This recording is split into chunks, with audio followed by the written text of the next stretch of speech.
السلام علیکم دوستو بھارتی وزیر دفاع راجناتھ سنگھ نے ایک بار پھر گیدڑ بکی دیتے ہوئے کہا ہے کہ پاکستان اپنا رویہ ٹھیک کر لے ورنہ اس کے مزید ٹکڑے ٹکڑے کر دیں گے۔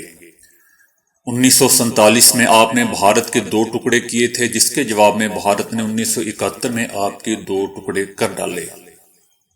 ہریانہ میں ایک ریلی سے خطاب کے دوران بڑک مارتے ہوئے انہوں نے کہا کہ میں پاکستان کو تجویز دیتا ہوں کہ وہ ایمانداری سے اپنی سرزمین پر موجود دہشت گردوں کو ختم کر کے بھائی چارہ قائم کرے۔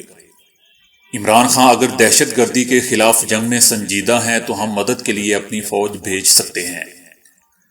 پاکستان ہمارا ہمسایہ ملک ہے اور ہم ان کے ساتھ مل کر چلنا چاہتے ہیں، تاہم اگر دہشت گردوں کے خلاف انہوں نے ٹھوس اقدامات نہ اٹھائے تو ہم بنیاد پرست قوتوں کو ختم کرنا جانتے ہیں۔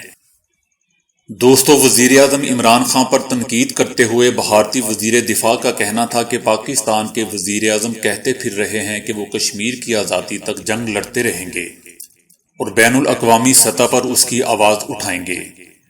میں انہیں کہنا چاہتا ہوں کہ وہ جو مرضی کر لیں، بھارت پر دباؤ نہیں ڈال سکتے۔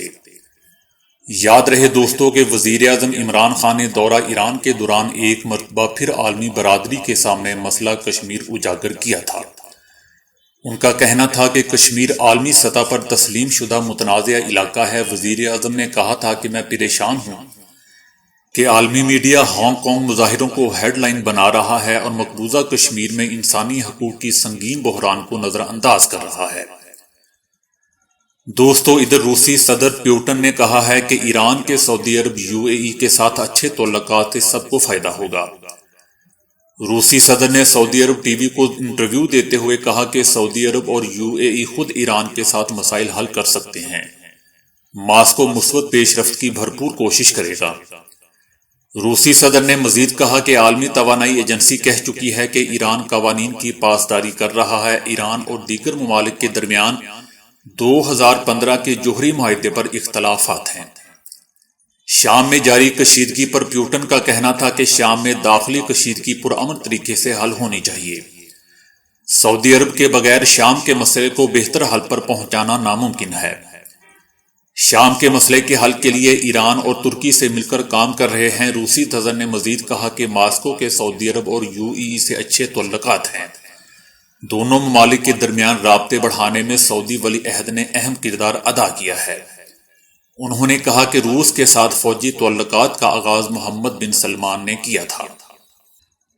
دوستو، ادھر بھارتی army chief general Bipin Rawat کا کہنا تھا کہ 26 فروری کو بھارت فضائیہ نے ایک فضائی حملے میں بالا کوٹ سے جیش محمد کا خاتمہ کر دیا تھا، لیکن اب یہ پھر سے فعال ہو رہا ہے۔ چنائی میں میڈیا سے گفتگو کرتے ہوئے انہوں نے کہا کہ بھارت کی جانب سے فضائی حملے میں بالا کوٹ کو شدید نقصان پہنچا تھا۔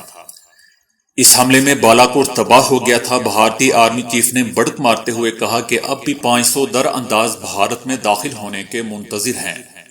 پاکستان دہشت گردوں کو ہمارے علاقے میں دھکیلنے کے لیے سیز فائر کی خلاف ورزی کرتا ہے۔ ہماری فوج جانتی ہے کہ اپنے آپ کو کس طرح پوزیشن میں رکھنا ہے اور کس طرح کارروائی کرنا ہے۔ ہم کسی بھی قسم کی خلاف ورزی کو ناکام بنانے کے لیے چوکس ہیں۔